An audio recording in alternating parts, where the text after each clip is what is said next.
बहुत समय पहले की बात है। एक गांव में एक अत्यंत सुंदर और नेक दिल लड़की रहती थी। उसका नाम जरमीन था। उसमें एक अनोखी विशेषता थी। वह आने वाले हादसों को पहले ही अपने सपनों में देख लेती थी। यही वजह थी कि लोग धीरे धीरे उसे ख्वाबों की राजकुमारी कहने। जरमीन रात को सपनों में भविष्य देखती और सुबह लोगों को सचेत करती। शुरुआत में कोई उस पर विश्वास नहीं करता था, लेकिन उसकी आंखों में अजीब सी सच्चाई और मासूमियत झलकती थी। एक रात उसने सपना देखा कि गांव के किनारे का पुराना पुल टूटने वाला है। उसने सुबह सबको बताया। कुछ लोगों ने हंसी उड़ाई, पर कुछ ने उसकी बात मान ली और पुल पार करने से बच गए। कुछ दिनों बाद भारी बारिश में वह पुल सचमुच गिर गया।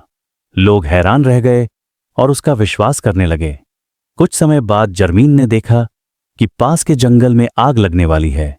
इस बार गांव वालों ने उसकी चेतावनी को गंभीरता से लिया और पानी व रेत का प्रबंध कर लिया। जब जंगल में आग लगी तो सब तैयार थे और गांव सुरक्षित रहा। अब सभी उसे सपनों की राजकुमारी कहने लगे।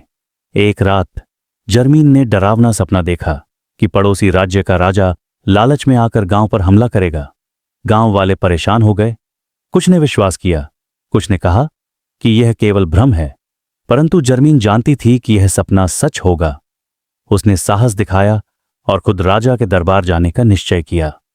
राजा के सामने खड़ी होकर जरमीन ने कहा, यदि आप युद्ध करेंगे तो खून बहेगा, लेकिन यदि आप शांति कायम करेंगे तो आपका नाम हमेशा अमर रहेगा।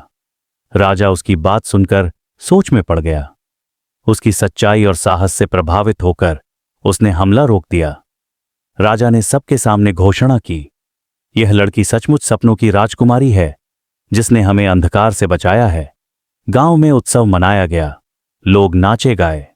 जरमीन ने समझ लिया कि उसका वरदान केवल भविष्य देखना नहीं, बल्कि लोगों की भलाई के लिए उसका इस्तेमाल करना है सीख। सपने केवल दिखते नहीं, बल्कि अगर नीयत साफ हो और साहस से काम लिया जाए तो वे दुनिया को बचाने का जरिया भी बन सकते हैं।